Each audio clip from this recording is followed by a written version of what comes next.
Today is April 27. Technically, it's Eritrea's birthday. I know you're probably more familiar with May 24th.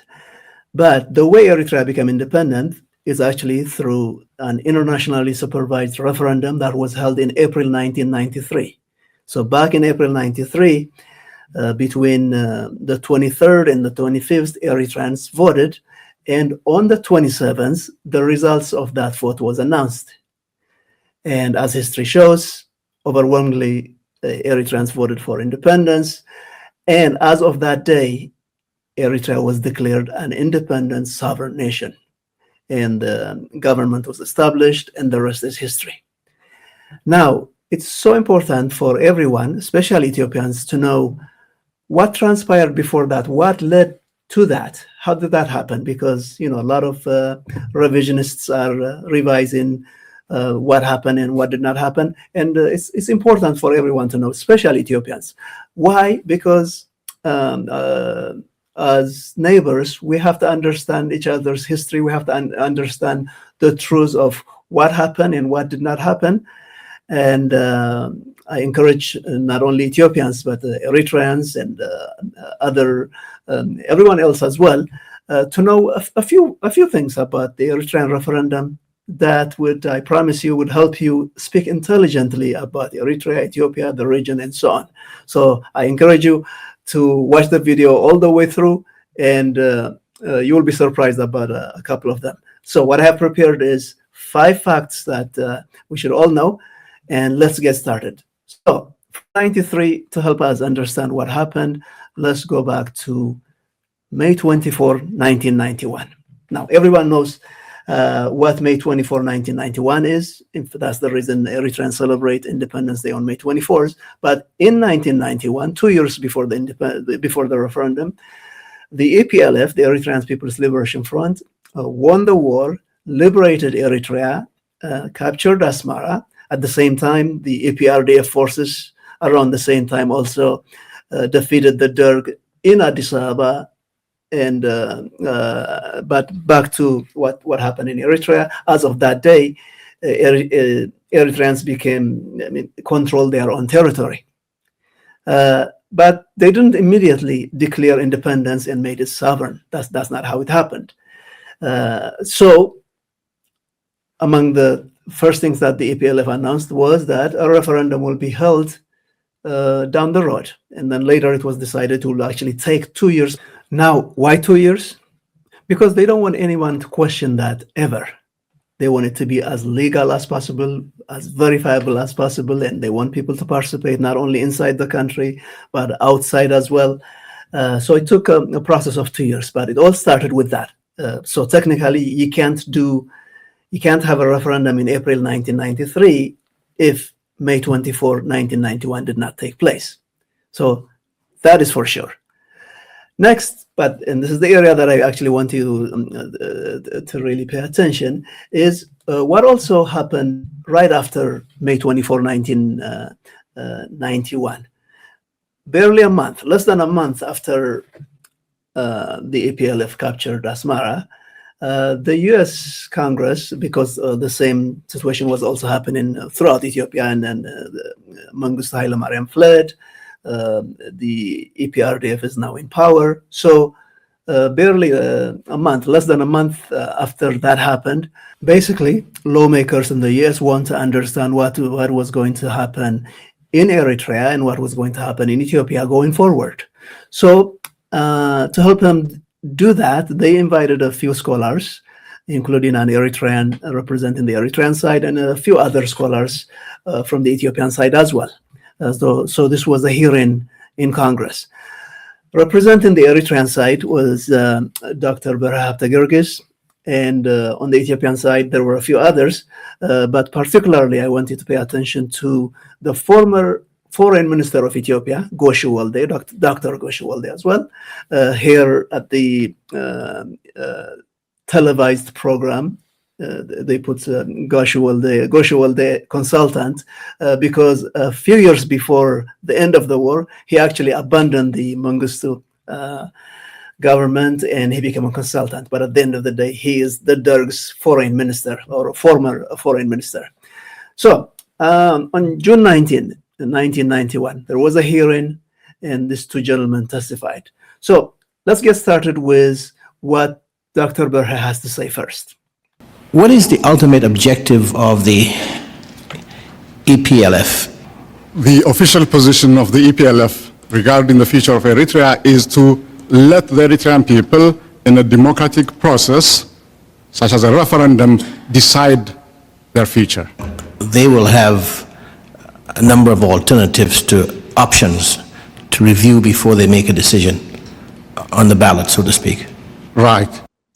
Yes, so it was easy to understand, pretty straightforward of, what does the EPLF want? The EPLF fought for Eritrea's self-determination.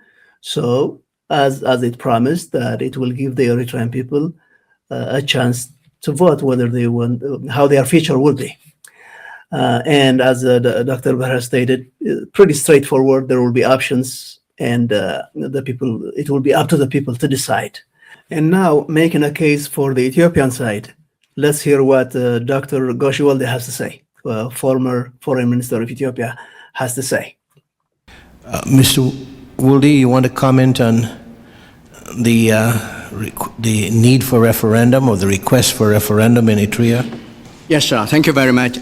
I believe there is no need for any referendum. The reason one wants to have a referendum is to know the wishes and aspirations of the Eritrean people.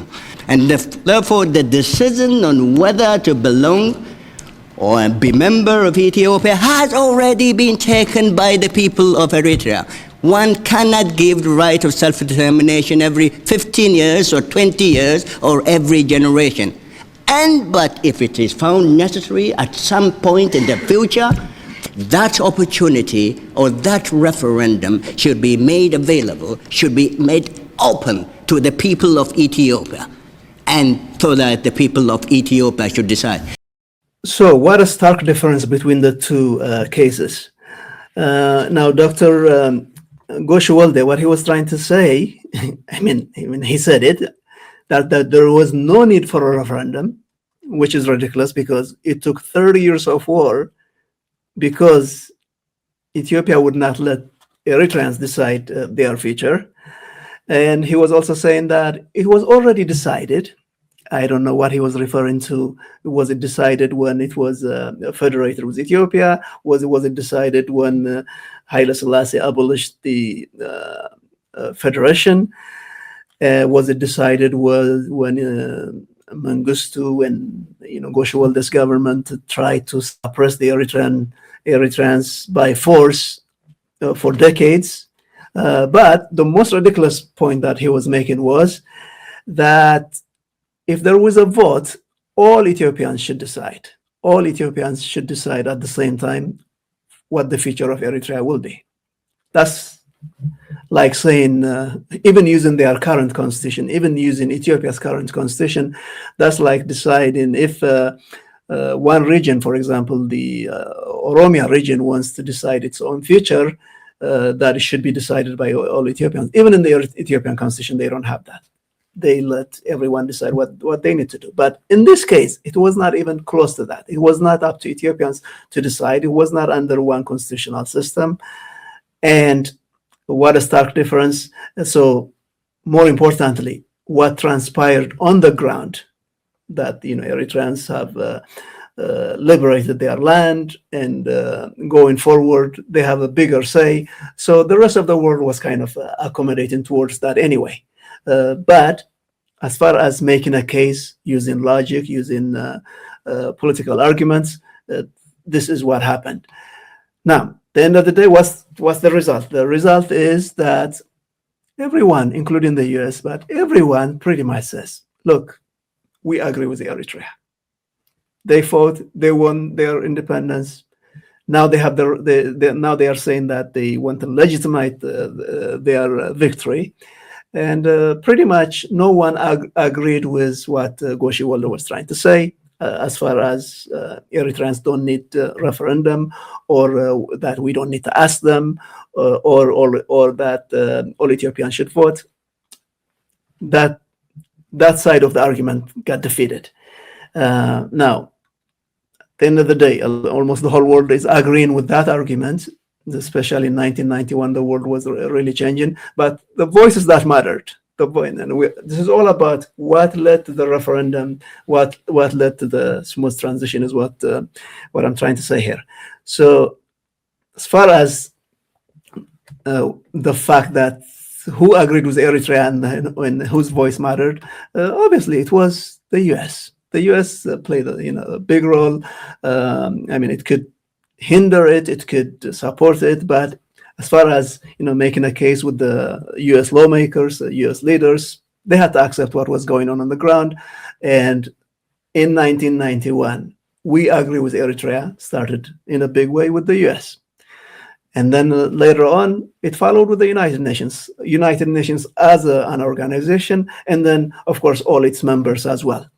And then, as far as the international organization, to a lesser degree, not that important, but as an African country, as a member of the African nations, the OAU had to, say something positive about, the fact that Eritreans should be granted their voice, even though for decades before that, the OAU being at the seat of Addis Ababa, and of course, it's one of the co-founders was Emperor Haile Selassie, and Ethiopia had a great say. It was a platform to suppress Eritrea's voice, but in 1991 they came on board as well, and guess what? So did Ethiopia. So everyone agreed that Eritreans should have a say. Let's move forward. So now that we established the basic things that I want you to understand on how Eritrea became independent and what kind of transpired, what set the stage for that, let's focus now on 5 things that especially our Ethiopian friends, especially Ethiopians, should know. And point number 1, it's the decolonization versus secession argument. The bottom line is when people, especially Ethiopians, refer to Eritrea, and it's not only Ethiopians, by the way, it's a lot of the people around the world also say that Eritrea is a breakaway province of Ethiopia and so on. But if it was, it would not have succeeded in convincing everyone that it needed a referendum.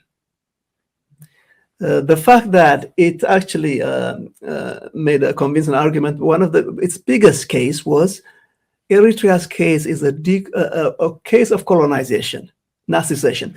Now, what is the difference? Let's get to that. Decolonization versus secession. Decolonization is to basically get rid of a colonizer, and sometimes it's actually understood that Ethiopia being as the colonizer. But in this regard, what I want to focus is that there was a decolonization process going on all over the world, and particularly Africa. And Eritrea, as a former Italian colony, was in the process of getting decolonized. And then that process was derailed, hijacked. That process was interrupted. And that's when Eritreans say, nope, we are a former colony of Italy, and just like Libya and Somalia, we deserve to be on our own. And that was the process that was hijacked, and that's what I mean by decolonization. Took over Eritrea and abolished the federation and tried to make its federation. I mean, it's a province for 30 years and failed. So the referendum was no. Now that Eritreans have a say, the decolonization process continues. And the Eritreans decide what their future will be. Now, the other side is secession. Secession is to secede from something is if you already belong to an entity, and then via referendum, that could also happen, by the way. It could happen to even Ethiopian regions today.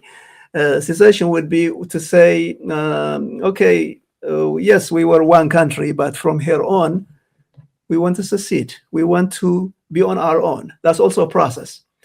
Nothing wrong with that as well.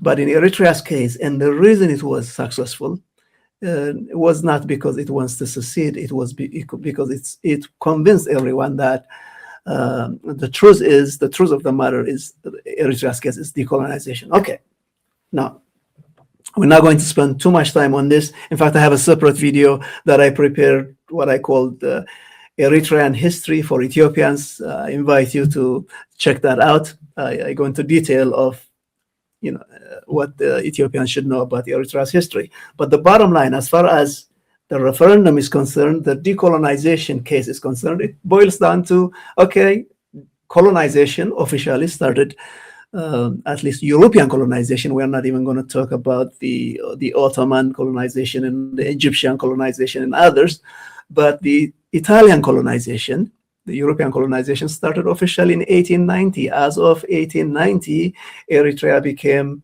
Eritrea as we know it. And then in 1941 is when the Italians got defeated, when the British defeated them and removed them from Eritrea. By the way, from Ethiopia as well, but different story. But in 1941, the British kicked them out. And for the next 10 years, the British took over all Italian former colonies, Libya and Somalia and Eritrea, and they put them under their protectorate, as they call it. But so that's what we call the British administration.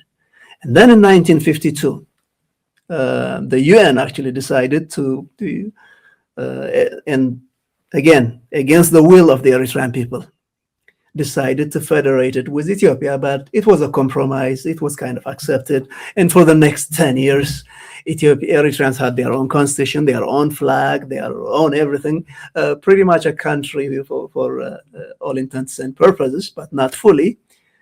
But Emperor Haile Selassie in 1962 decided to abolish that and make Eritrea a province. And of course, a war broke out for the next 30 years. Eritreans fought for that right that was denied to them in the 1940s and the 1950s. And finally, that was possible because of the war that was won in 1991. 1993 became possible. So that's the decolonization setting up for referendum process. Let's move on, which is the second point. The second point is deals with self-determination. Of course, obviously, referendum means self-determination. The people decide what's good for them. They determine what in their self-interest. Simple as that. So in Eritrea's case, if we go back to that argument the two gentlemen were making, what Dr. Berhap Tegergis was making the case for Eritrea was, now the APLF will let the Eritrean people decide what their fate will be, self-determination. In fact, if you look at the documents and the formations of all the liberation movements in Eritrea, it was not about making Eritrea independent per se. At the end of the day, what they were all saying were, we are fighting for Eritrea's self-determination, and especially the APLF. Self-determination was the goal. It was not independence, but through self-determination, what happens after that is up to the Eritrean people. And Dr. Berhap made that case simply straightforward. On the other side, now self-determination cannot involve other people determining things for you. And that was what Goshiwalde was trying to make. First of all, he tried to say there is no need for self-determination. It was already done. That's another way of saying or denying people the right to self-determinate. And then the other side of self-determination, which Dr. Goshiwalde was trying to make, was that in that case, if we let them vote, the whole Ethiopia should vote.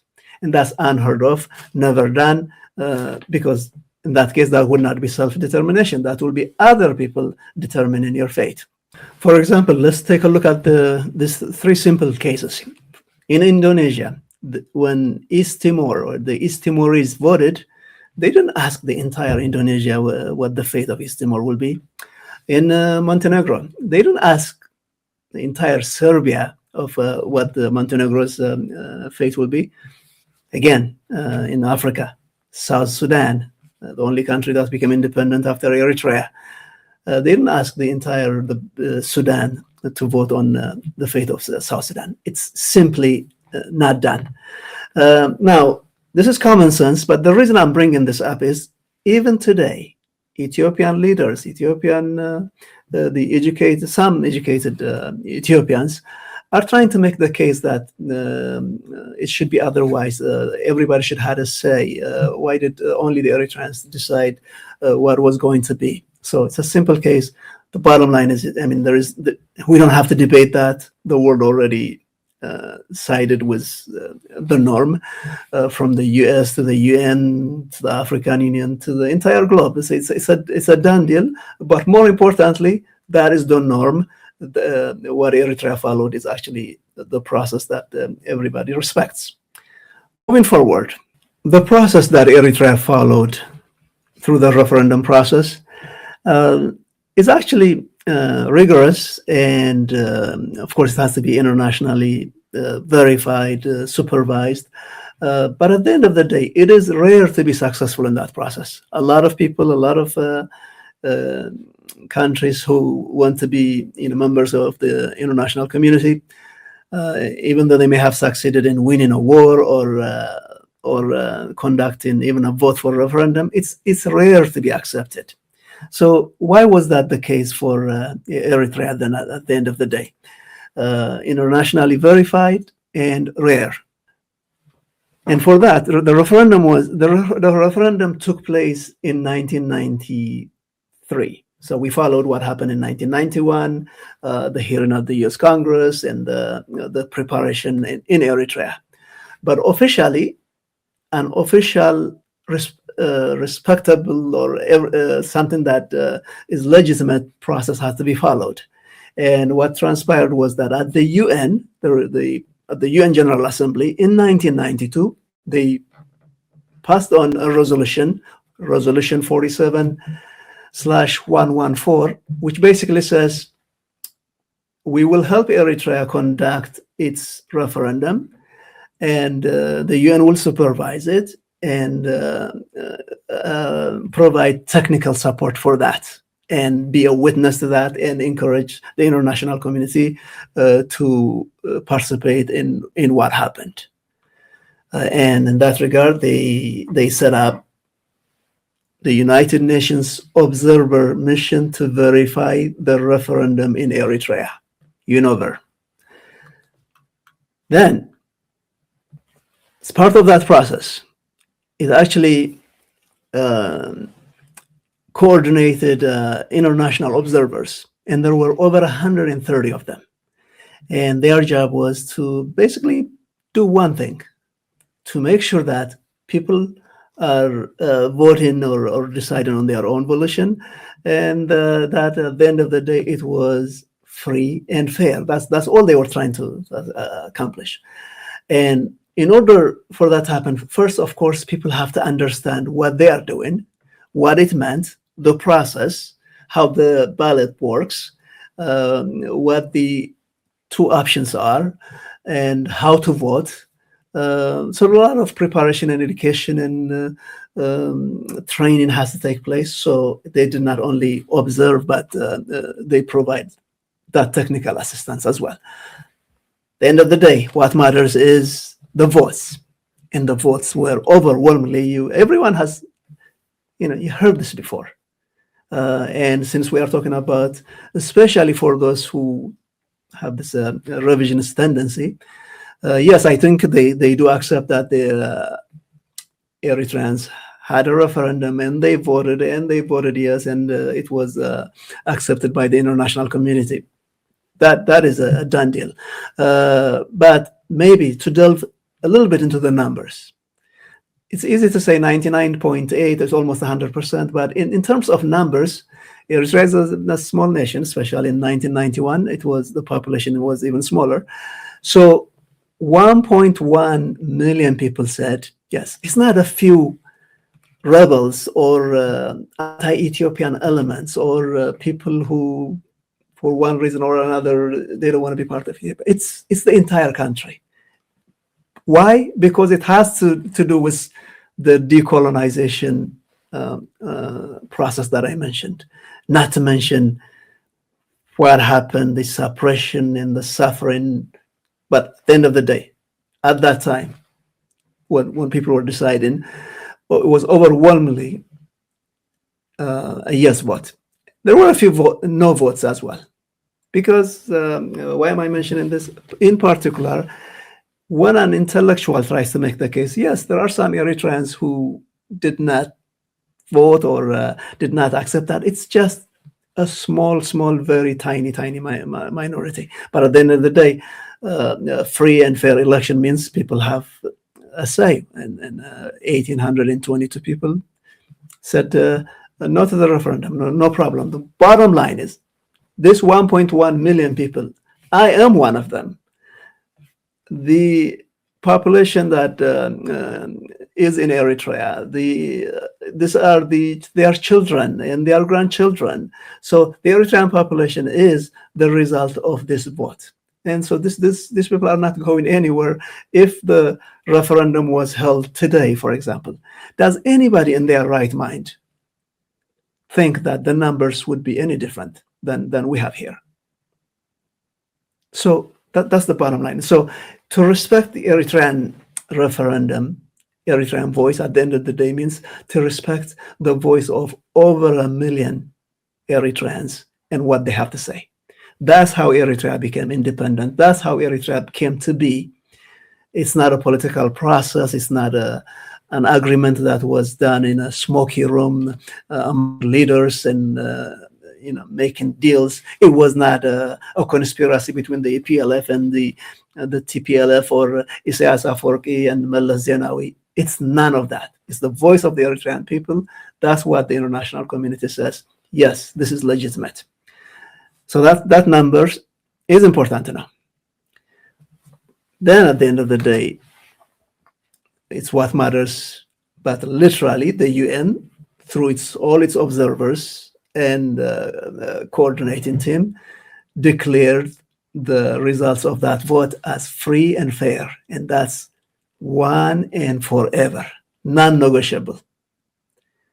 And among those observers, among those 130 observers, several of them were actually Ethiopians. Ethiopia actually sent a delegation to be part of the UN observer team.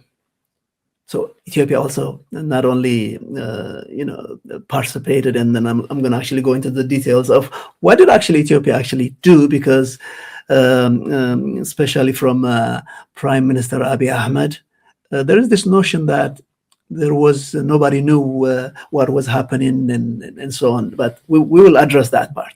But among the people who said, this is the will of the Eritrean people and it's free and fair, were a delegation of Ethiopians that were sent to do that. The result on that was announced on April 27th, 33 years ago today, was led to the statement that was declared by then Secretary General of the EPLF, Isaias Afwerki. He declared it. He said, Eritrea is a sovereign country as of today. And that's what happened. Today is Eritrea's birthday. And the things that led to that is what we are talking about. And then the rest of the world announced it. Of course, the victory of May 24, 1991 was a big deal, and it was announced throughout the world. But, that's only half the story. The other half of the story, the legitimation of that victory, is actually how the world accepted it on that day, and then the next day, and the next day, on April 27, 28, so on. And one of my fondest memories, and I'm actually glad that I found the exact words that were used by CNN and other outlets to describe what just happened, that basically tells you exactly what I'm trying to say here. And this is Bernard Shaw of CNN, the late Bernard Shaw, and CNN actually has all its transcripts of what happened every day throughout its history. And on that particular day, Bernard Shaw actually read this. The international community is recognizing the new Republic of Eritrea. Voters there overwhelmingly approved a referendum of independence from Ethiopia. The 3-day election was monitored by the United Nations, which declared the voting free and fair. The United States, Italy, and Egypt are among the countries offering formal recognition. And the Ethiopian government says it will accept the results. This after a brutal 30-year civil war that led to widespread famine. That's how the world recorded it. It kind of summarizes, even though some of it may not be factually correct, it summarizes what happened. And then later on, that was in April 27, 1993. A month later, April 28, 1993, that resolution that we mentioned earlier, which established the United Nations observer mission to verify the referendum in Eritrea, after it reported back to the General Assembly that it was fair and done correctly and legitimately. There was another motion, there was another resolution that was passed at the United Nations, which basically their process is, after that vote, Eritrea was allowed to apply for membership at the United Nations and other international organizations, the United Nations being the most significant. So on that day, on May 28, it was officially accepted as equal member of the United Nations. And so this rigorous legal process, diplomatic, political, military, it involves, not to mention a vote of over 1 million people. The effort, the participation, the legitimacy was as kosher as it gets. Now, as I tried to say earlier, legitimacy, in hindsight, it sounds easy. But at the end of the day, it's not easy. It's a lot of people, they want to do that. They want to achieve that. They wish they could do that. A lot of people who actually started their process of decolonization or movement for independence, they still are fighting. They still are seeking that. Even the process of conducting a referendum, it doesn't guarantee you legitimate acceptance by the rest of the world. To make that point, let me mention just a small anecdotal history. In the 1990s, I believe it was in the late 1990s, when at the UN headquarters in New York, when they were trying to remodel the building so that it accommodates the expansion over the years, because they have to actually try to estimate how many new countries may come in force, how many countries maybe in the big. Remember, this is the 1990s, after the collapse of the Soviet Union.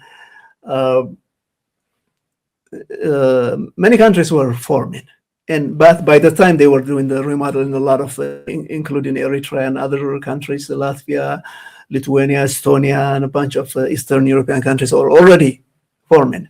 So they were trying to extrapolate from that and say, okay, how many new countries can we expect over the next, a decade or two? And some of their plans includes, what they call, a lot of geopolitical experts were saying, the way the world is going, it's we may have 200 or 300 countries, and we need to accommodate for that. So they were trying to make plans of the building to at least be able to accommodate countries of 250 to 300 and so on. So that tells you what was expected in the 90s, what actually, moving forward to now, is the fact that only a handful of countries were able to achieve that after Eritrea, which is to say it is very rare because the process is not easy. So that only gives us Eritreans, to be grateful and proud of the process of what our people were able to achieve. But hopefully, because this message is for our Ethiopian friends, is to respect that, because it's not. This is not some something that about an opinion or siding who you like and who you don't like. It's all about respecting self-determination. Again, tell that to the people of Biafra in Nigeria.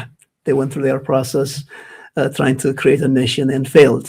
Katanga in Congo, they failed, not to mention Congo itself. In our neighborhood, Somaliland, as far as they are concerned, they are doing everything right. But you have to have the history, you have to have the legitimacy, you have to have what the international community accepts as truth. Chechnya and Russia, and we can mention a bunch of others, they have tried and failed, where Eritrea succeeded. So more respect for this process. Not to mention, wishing the other people the best as well. Now let's shift on to point number 4, and we are almost done. And I really encourage you to finish this video, and thank you for watching thus far. So this is where the revisionists in Ethiopia are kind of revising what Ethiopia did and what Ethiopia did not. And let's delve into that. And it started with Dr. Negasso Gidada. And at that time, he was actually, I think later on, he was going to be, this is in 1991. I think down the road, maybe 1995 or so, he will be president of Ethiopia, not prime minister, but president of Ethiopia. But Dr. Negasso Gidada was among the people that Ethiopia sent as a delegation with his team to go to Eritrea and become part of the 130 plus observers that the United Nations put together. And let me move to what Dr. Negasso had to say at that time. The audio is a little tough to hear, but I really encourage you to listen to that.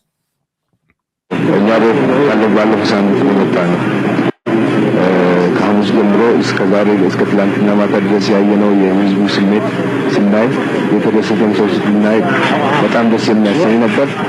በዛ ላይ ደግሞ የህዝቡ ሁኔታ ወይም ደግሞ ደስታ የሚገልጸው ምርጫቸው በጣም ትክክለኛ እንደሆነና በጣም ተከስተው እንደነበረ ራሱ ይህን ለማየቱ እኛ ምናልባት ባለት ቦክስ ያስፈልገው ነበር። ይሄ ህዝቡ ኤክስፕሬስ የሚያደርገው ነው። እሱ ራሱ another confirmation of the will of the Eritrean people, self-determination. Yeah, so you heard Dr. Gidada, Dr. Negasso Gidada. And to summarize what he said is that he saw the people participating, and it showed how much they wanted. And he was proud to witness that. And as he said, in fact, that part of it, he said it in English, as far as I'm concerned, this is the will of the Eritrean people. And that's what a referendum is. So the leader of the delegation that Ethiopia sent, that he was actually there to witness, also said that. I mean, people can say all sorts of conspiracies, but it's one of the 100 different things that actually ended up in the vote taking place, the entire world accepting it, and as a case closed as far as the debate with Ethiopia is concerned. But this part of our point number 4 is, what did actually Ethiopia do? Ethiopia sent a delegation to Eritrea as part of the observer mission. So that's one. Let's move on. So Dr. Negasso Gidada was sent by his government. What government are we talking about in Ethiopia? It is the EPRDF government that sent him. And now there's this notion that it's actually the TPLF, the Wayane, working with the Shabian, and then they seceded from, they let Eritrea secede from Ethiopia. That's the lazy version, the untruth version that people like to repeat. But at the end of the day, it's actually the EPRDF government. And for all intents and purposes, it was made up of a lot of parties, I mean, especially these 4 parties, the TPLF, the Tigray Liberation Front, Tigray People's Liberation Front, the Amhara Democratic Party, the ADP, the Oromo Democratic Party, the ODP, and then the Southern People's Democratic Movement, the SEPDM. So it's this coalition of parties or entities that made up the EPRDF government. And granted, the TPLF probably had the lion's share or what have you. It's up to the Ethiopians but the bottom line is, when that referendum took place, none of these parties left the coalition in protest to say, I am not going to support this. Not that it matters, because Ethiopia only had one tiny vote among the international community, among the nation of community of nations. Ethiopia only had one say about Eritrea. It's not like it could stop the referendum, or if it voted no, things would make a difference. But for the sake of truth, for the sake of what transpired, it's the EPRDF government as a coalition, the Oromos, the Amharas, the Tigrays, the Southern peoples, all together through their representative, the government that they formed, they sent Dr. Negaso Gidada as an observer. They later on, of course, when the results came, they also have to recognize and so on. But it is this coalition of Ethiopian peoples to say Eritrea have the right for self-determination, and if this crazy revisionist-based war is going to end, they had to let it go and learn from history and so on. And that's actually what happened on the Ethiopian side. What else happened? So again, more importantly, they accepted the results of the vote as fair and free, just like everyone else, just like Dr. Negaso said. And the next day, on April 28th, they actually recognized Eritrea as did the rest of the world as well, as part of, they were among the first to recognize. And that's great, because that's the beginning of a new chapter, the beginning of now we can move forward. Then, when Eritrea became a member of the United Nations on May 28, a month later, Ethiopia did not protest at the United Nations to say, hey, I'm voting against. If it did, I think it would be one of the 190 or 180 countries, I don't know the exact number, that would have said yes, and then there would be a lone voice of no. But the fact of the matter is, it was actually 100% done by consensus, which means there was no objection at the United Nations for Eritrea to become a member. And Ethiopia was part of that consensus. Moving forward, my last point is the simple point. Referendum means will of the people, which means Eritrea became independent as of April 27, 1993, because of the will of its people. Not only the will of the people, for them to fight, because sometimes that is misunderstood as, it was in the heat of the moment, and it was because of the war and what Haile Selassie did and what the Derg did. None of that. It's actually the will of the Eritrean people was decided one vote at a time, where over 1 million votes casted said, our will is for Eritrea to be an independent country. So that's what happened in the past. That's what should have happened after the Italians left. That's what happened in 1993. But the will of the Eritrean people that I want to mention is going forward.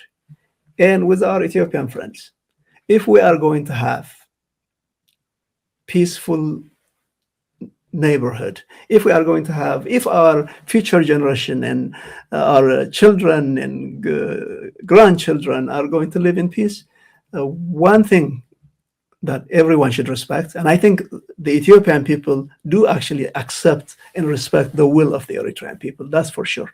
But the elite class, the leadership class, the political class sometimes uses this and twists this to create problems not only for Eritrea, but for Ethiopia as well. So again, my focus is about the Eritrean referendum. So will of the Eritrean people means what? First of all, the legal question, the international question, the legitimacy question is closed. It was done in April 27, 1993, and it's not going to be open again. If it is going to be open, it will be after the will of the Eritrean people to open that. No one else. It's not open for debate. You can't write a book about about Eritrea and put a question mark on its independence and say, did Eritrea deserve to be independent? It doesn't matter. An opinion, of course, everyone is free to have one, but that case is closed. And remember, I just explained the process of how it came to be. So good luck to you if you want to rewind and create a revolution for 30 years and a referendum that convinces the entire globe and make it legitimate and be accepted. You want to do that? The process of delegitimizing Eritrea's independence is actually, if you want to actually create a different scenario, it takes that much.